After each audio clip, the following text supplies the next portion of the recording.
Assalamualaikum warahmatullahi wabarakatuh. Selamat pagi teman-teman semua. Semoga kita tetap sehat ya, dan semoga kita tetap dalam lindungan Allah Subhanahu wa taala. Dan semoga keadaan ini cepat berlalu sehingga kita bisa melakukan perkuliahan seperti sedia kala. Amin. Di sini kami dari kelompok 6 akan mempresentasikan dan menjelaskan materi tentang asas dan prinsip hukum Islam dan hukum keluarga Islam. Semoga teman-teman semua bisa memahaminya dengan baik. Pengertian filsafat hukum Islam. Filsafat hukum Islam ialah suatu ilmu pengetahuan tentang hakikat, rahasia atau aksiologi, dan tujuan Islam, baik yang menyangkut tentang materinya ataupun tentang proses penetapannya. Yang selanjutnya adalah dasar hukum dari filsafat hukum Islam. Ya, dasar hukum filsafat hukum Islam itu meliputi yaitu Al-Quran dan juga As-Sunnah. Ya. Muhammad Ali As-Sabuni bahwa Al-Quran ialah kalam Allah yang disampaikan kepada Nabi Muhammad melalui malaikat Jibril yang ketika membaca dan mempelajarinya merupakan ibadah. Dengan definisi tersebut, sebagaimana yang dipercayai Muslim, firman Allah yang diturunkan kepada Nabi selain Nabi Muhammad tidak dinamakan Al-Quran. Seperti kitab Taurat yang diturunkan kepada Nabi Musa dan kitab Injil yang diturunkan kepada umat Nabi Isa. Dan yang kedua yaitu adalah As-Sunnah. Ya. As-Sunnah atau sering disebut juga hadis, memiliki arti yang sama, ialah segala sesuatu yang disandarkan kepada Nabi Muhammad SAW, baik berupa ucapan, perbuatan maupun takrirnya. Ya. As-Sunnah merupakan sumber hukum kedua setelah Al-Quran. Dan dasar pokok As-Sunnah sebagai sumber hukum ialah firman Allah pada surat An-Nisa ayat 59 yang artinya, hai orang-orang yang beriman, taatilah Allah dan taatilah Rasul-Nya. Dan yang selanjutnya ialah dalil filsafat hukum Islam. Ya, dari dalil hukum Islam yaitu meliputi yang pertama ialah ditetapkannya ijtihad sebagai firman Allah dalam surat Asy-Syura ayat 38. Dan yang kedua ialah dasar ditetapkannya ijma' sebagai hukum yang ketiga setelah Al-Quran dan As-Sunnah sebagai firman Allah dalam surat An-Nisa ayat 115. Dan yang ketiga, mengenai dasar hukum qiyas bagi yang membolehkannya sebagai dasar hujjah, sebagaimana firman Allah dalam surat An-Nisa ayat 59. Baik, berikutnya kita akan membahas tentang asas dan prinsip hukum Islam. Nah, pertama kita pengertiannya dulu ya. Pengertian asas terlebih dahulu. Secara etimologi, asas bermakna dasar, alas, atau fondamen. Berasal dari kata bahasa Arab atau berasal dari bahasa Arab, yaitu asasun, yang mengandung arti dasar, basis, dan pondasi. Kata asas dihubungkan dengan hukum, maka memiliki makna berupa suatu kebenaran yang digunakan sebagai tumpuan berpikir dan alasan berpendapat, terutama dalam penegakan dan pelaksanaan hukum. Jadi asas ini merupakan suatu tumpuan berpikir dan alasan berpendapat, terutama dalam penegakan dan pelaksanaan hukum. Kemudian prinsip. Secara etimologi, prinsip merupakan dasar atau permulaan aturan pokok. Secara terminologi, prinsip merupakan kebenaran universal yang ada di dalam hukum Islam dan menjadi titik tolak pembinaannya. Prinsip hukum Islam sendiri merupakan titik tolak pelaksanaan ketetapan-ketetapan Allah yang berkaitan dengan mukallaf, baik yang berbentuk perintah, larangan, dan pilihan-pilihan. Mungkin saya rasa itu bisa dicerna sendiri. Berikutnya kita masuk ke macam-macam asas dan macam-macam prinsip. Yang pertama kita akan bahas tentang macam-macam asas hukum Islam. Asas-asas hukum Islam atau macam-macamnya ya. Yang pertama ada asas nafyul haraji atau meniadakan kepicikan. Artinya bahwa hukum Islam yang dibuat dan diciptakan itu tidak lain masih berada dalam batas-batas kemampuan para mukallaf. Namun bukan berarti tidak ada kesukaran atau kekeliruan. Jadi kekeliruan itu atau kesukaran itu apabila ada bukanlah hukum Islam yang digugurkan, melainkan melahirkan keringanan, maksudnya diperbaiki. Jadi kan meniadakan kepicikan ini maksudnya meniadakan kesalahan-kesalahan dari hukum Islam itu tersendiri. Dengan bukan hukum Islam yang dibuang, melainkan menghadirkan, menciptakan keringanan atau pembenaran atas kesalahan itu tersendiri. Atas kesalahan tersebut lah gitu. Itu yang asas nafyul haraji. Kemudian yang kedua ada asas qillatut taklif. Maksudnya apa? Hukum Islam yang telah diciptakan tersebut tidak memberatkan pundak penciptanya, tidak memberatkan pundak mukallaf dan tidak menyukarkan. Jadi hukum Islam yang diciptakan tersebut tidak memberatkan penciptanya, tidak memberatkan para mukallaf, dan tidak menciptakan kesukaran atau kepicikan tadi. Jadi kembali ke asas yang pertama, kepicikan atau kesukaran tersebut harus diringankan ataupun diberi pembenaran, bukan hukum yang dibuang. Kemudian ada asas tadaruj atau bertahap. Artinya, hukum Islam ini berjalan secara bertahap, sesuai dengan perkembangan manusia. Asas ini mudah dimengerti kan? Dari artinya saja bahwa hukum Islam berjalan setahap demi setahap, sesuai dengan perkembangan. Jadi, misalnya sekarang zaman A menciptakan hukum ini, besok zaman B berjalan bertahap, tidak ada perubahan lah, tidak masuk dari zaman jahiliyah masih dipakai sampai sekarang, tidak kan, seperti itu. Jadi berjalan bertahap itu sesuai dengan perkembangan manusia, perkembangan zamannya. Berikutnya ada asas kemuslihatan. Asas kemuslihatan manusia.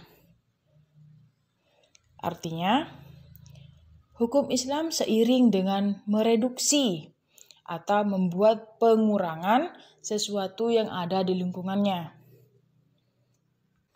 Hampir sama dengan asas sebelumnya, tadaruj tadi, sesuai dengan perkembangan. Mereduksi, membuat pengurangan sesuai sesuatu yang ada di lingkungannya. Hampir sama dengan yang pertama tadi, bukan yang pertama, dengan yang tadaruj atau bertahap tadi. Jadi tidak sekarang A, besok A, selanjutnya A terus, enggak seperti itu. Kemudian asas keadilan merata. Artinya bahwa hukum Islam sama atau merata dan tidak melebihi antara satu dengan yang lainnya. keadilan merata. Jadi sama, merata, tidak melebihi. Misalnya A dapat dapat keadilannya segini, B segini, tidak. Jadi di sini tuh merata. Kalau A misalnya kalau A itu mendapatkan keadilan cukup, berarti B harus cukup, tidak boleh kurang dari cukup gitu. Merata. Asas estetika. Estetika masuk ke seni, keindahan. Artinya hukum Islam itu memperbolehkan untuk mempergunakan atau memperhatikan sesuatu yang indah. Penampilan. Cewek selalu memperindah penampilan. Boleh, tapi tidak berlebihan, sesuai dengan aturan dan kodratnya lah sebagai perempuan ya. Seperti itu, estetika, nilai seninya, keindahannya. Berikutnya, asas menetapkan hukum berdasarkan urf yang berkembang dalam masyarakat. Ini artinya berdasarkan urf yang berkembang dalam masyarakat, bahwa hukum Islam dalam penerapannya itu senantiasa memperhatikan adat atau kebiasaan masyarakat. Jadi sesuai dengan adat kebiasaan masyarakat, tidak melenceng dari adat tersebut, seperti itu. Yang terakhir ada asas syarak menjadi zatiyah Islam. Artinya, hukum Islam yang diturunkan secara mujmal memberikan lapangan yang luas kepada para filosof untuk berijtihad guna memberikan bahan penyelidikan dan pemikiran dengan bebas, dan supaya hukum Islam menjadi elastis sesuai dengan perkembangan peradaban manusia. Jadi dapat dijadikan satu acuan gitu loh oleh filosof, pemuka-pemuka baru, supaya hukum Islam menjadi elastis, lebih elastis. Kemudian kita akan bahas tentang macam-macam prinsipnya. Macam-macam prinsip dalam hukum Islam itu apa aja?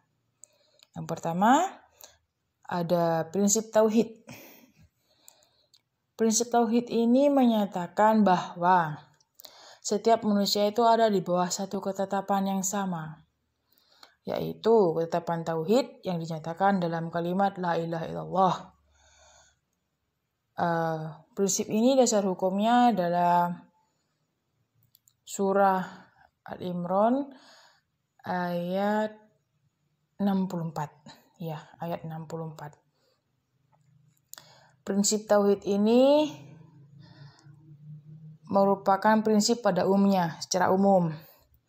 Dan prinsip ini, dari prinsip ini itu lahir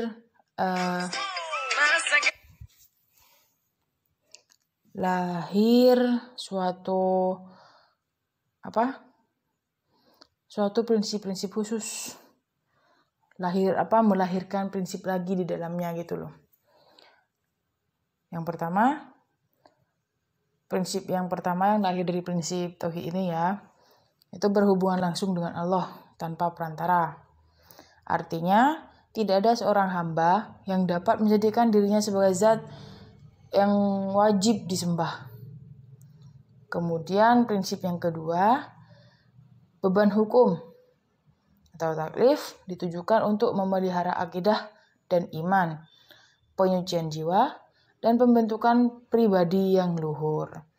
Artinya di sini yang prinsip kedua ini, hamba Allah dibebani ibadah sebagai bentuk dari rasa syukur atas nikmat Allah yang telah diberikan kepadanya. Seperti itu. Kemudian kita masuk ke dalam prinsip yang kedua, itu ada prinsip keadilan ya. Prinsip keadilan. Oke, prinsip keadilan ini dasar hukumnya itu atau dapat dilihat dalam salah satu surah, yaitu surah Al-Maidah ayat 8 ya. Bisa dibaca sendiri, dan di mana ayat tersebut menjelaskan tentang seorang yang harus berperilaku adil dalam segala hal, terutama bagi mereka yang mempunyai kekuasaan atau yang berhubungan dengan kekuasaan serta dalam bermuamalah atau dagang. Ya, jadi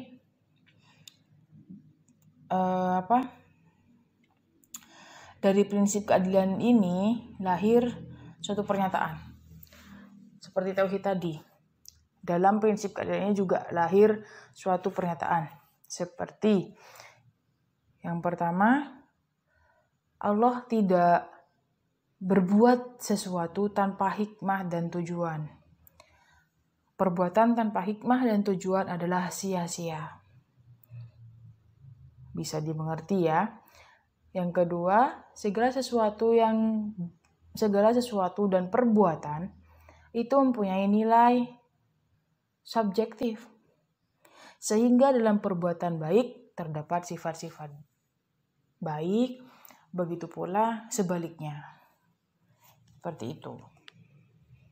Itu pernyataan yang lahir dari prinsip keadilan ini. Oke, berikutnya kita masuk ke dalam prinsip amar ma'ruf nahi mungkar. Syekhul Islam menjelaskan bahwa amar ma'ruf tidak boleh menghilangkan kemakrufannya lebih banyak atau mendatangkan lebih besar kemungkaran. Serta nahi mungkar tidak boleh mendatangkan kemungkaran yang lebih besar atau menghilangkan kemakrufan yang lebih kuat darinya. Jadi kayak mereka ini harus seimbang. Tidak boleh ada yang lebih di antara salah satu dari mereka. Kemudian ingkar mungkar memiliki 4 derajat. 4 derajat ya. Yang pertama, kemungkarannya hilang dan digantikan dengan kemakrufan. Yang kedua, kemungkarannya berkurang walaupun tidak hilang seluruhnya. Yang ketiga, kemungkarannya hilang diganti dengan kemungkaran yang semisalnya. Kemudian yang terakhir ada kemungkarannya tersebut diganti dengan yang lebih baik. Penjelasannya, 2 derajat yang pertama disyariatkan untuk dilaksanakan. Derajat ketiga kembali ke ijtihad pelakunya, sedangkan yang keempat diharamkan untuk melaksanakannya atau pelaksanaannya.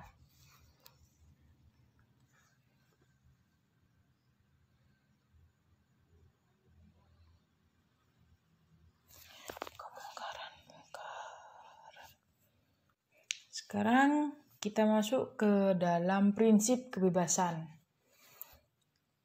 Kebebasan yang menjadi prinsip hukum Islam ialah kebebasan dalam arti luas yang mencakup berbagai macam. Banyak ya kebebasan itu ya. Contohnya kita bebas untuk dalam bentuk individu maupun bebas dalam bentuk komunal. Misalnya bebas dalam beragama. Itu suatu prinsip kebebasan. Kemudian kita masuk ke dalam prinsip persamaan. Merupakan suatu sikap yang memandang seimbang, sejajar, sama rata antar sesama manusia. Jadi prinsip persamaan ini tidak membeda-bedakan antara yang gemuk dengan yang kurus, yang berderajat tinggi, yang tidak sama sekali, yang kaya, yang miskin. Sama, kita sama-sama manusia. Ya, seperti itu. Kemudian ada prinsip at-ta'awun atau tolong-menolong. Dari nama prinsipnya aja itu prinsip tolong-menolong. Yaitu merupakan suatu prinsip yang mendorong untuk saling membantu antar sesama manusia. Seperti itu. Kemudian yang terakhir ada prinsip toleransi. Nah, prinsip toleransi dalam hukum Islam ini tidak hanya dalam ibadah saja, tidak hanya dalam agama saja, namun mencakup seluruh ketentuan hukum Islam, baik muamalah, pidana, peradilan, dan lain sebagainya. Itu ada prinsip toleransi di antara mereka. Baik, di sini saya akan menjelaskan tentang asas dan prinsip hukum keluarga Islam, di mana di dalam bukunya Wathirah Miriyah, asas dan prinsip hukum keluarga Islam itu meliputi asas dan prinsip dari perkawinan. Nah, sebelum saya membahas mengenai asas dan prinsip perkawinan, saya terlebih dulu akan menjelaskan tentang pengertian perkawinan menurut Undang-Undang Nomor 1 Tahun 1974 dan pengertian perkawinan menurut kompilasi hukum Islam, di mana menurut pasal 1 Undang-Undang Nomor 1 Tahun 1974 menyatakan bahwa perkawinan ialah ikatan lahir batin antara seorang laki-laki dengan seorang perempuan sebagai suami istri dengan tujuan membentuk keluarga atau rumah tangga yang bahagia dan kekal berdasarkan ketuhanan yang Maha Esa. Sedangkan perkawinan menurut kompilasi hukum Islam atau KHI pada pasal 2 dan 3 itu dijelaskan bahwa perkawinan ialah suatu akad yang sangat kuat atau mitsaqon gholizon untuk mentaati perintah Allah dan melaksanakannya merupakan ibadah. Perkawinan juga bertujuan untuk mewujudkan kehidupan rumah tangga yang sakinah, mawaddah, dan rahmah.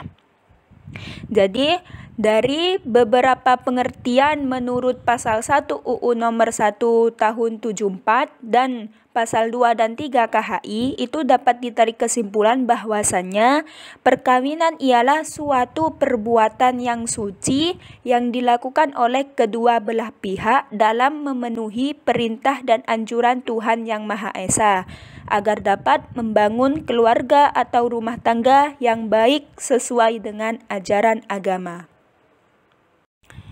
Sekarang kita masuk ke dalam pembahasan asas dan prinsip perkawinan menurut UU nomor 1 tahun 1974 dan asas dan prinsip perkawinan menurut hukum Islam.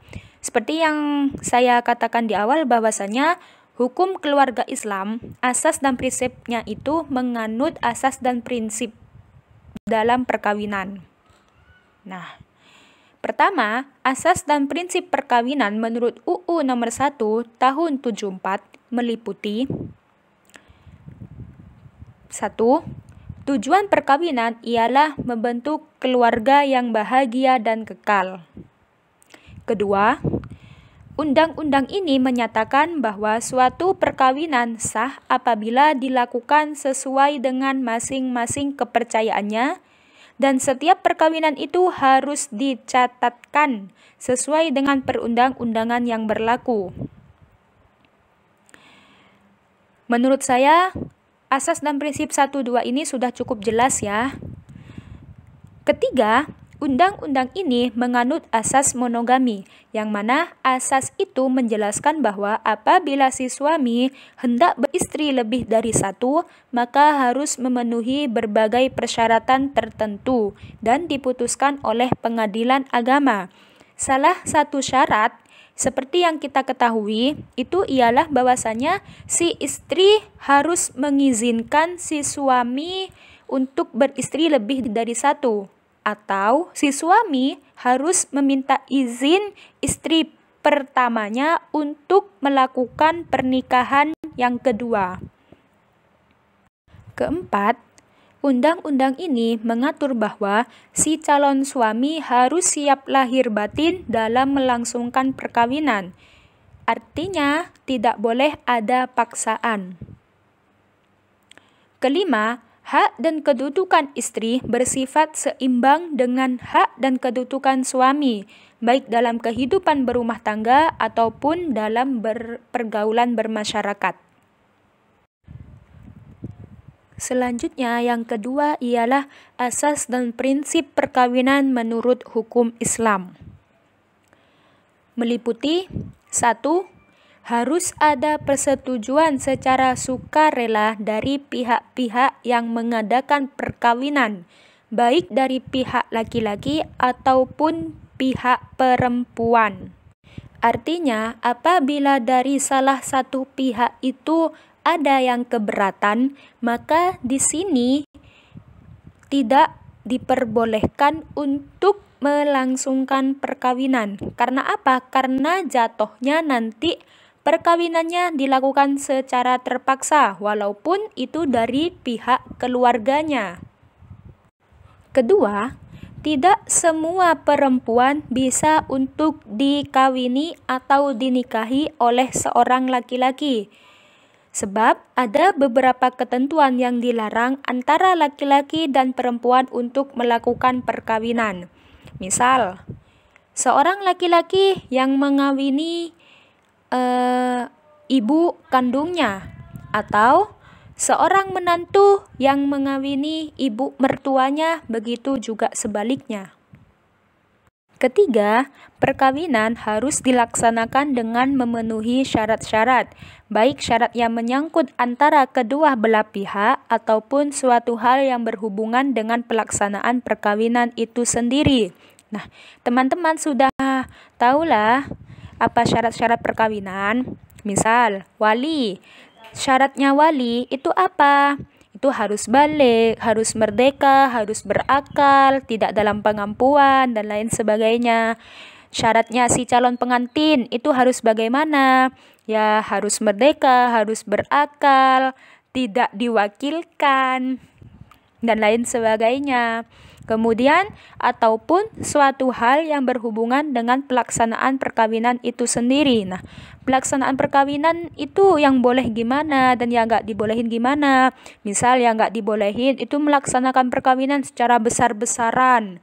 Nah, dalam Islam, perkawinan secara besar-besaran itu kan tidak diperbolehkan. Karena apa? Karena dimasukkan ke dalam pemborosan atau ke terlalu dekah, bermegah-megahan gitu.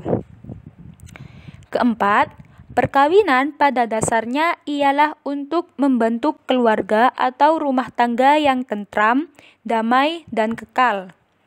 Kelima, hak dan kewajiban suami istri haruslah seimbang dalam rumah tangga, yang mana pimpinan keluarga ialah tanggung jawab suami dan mengurus suami dan anak-anaknya ialah tanggung jawab istri.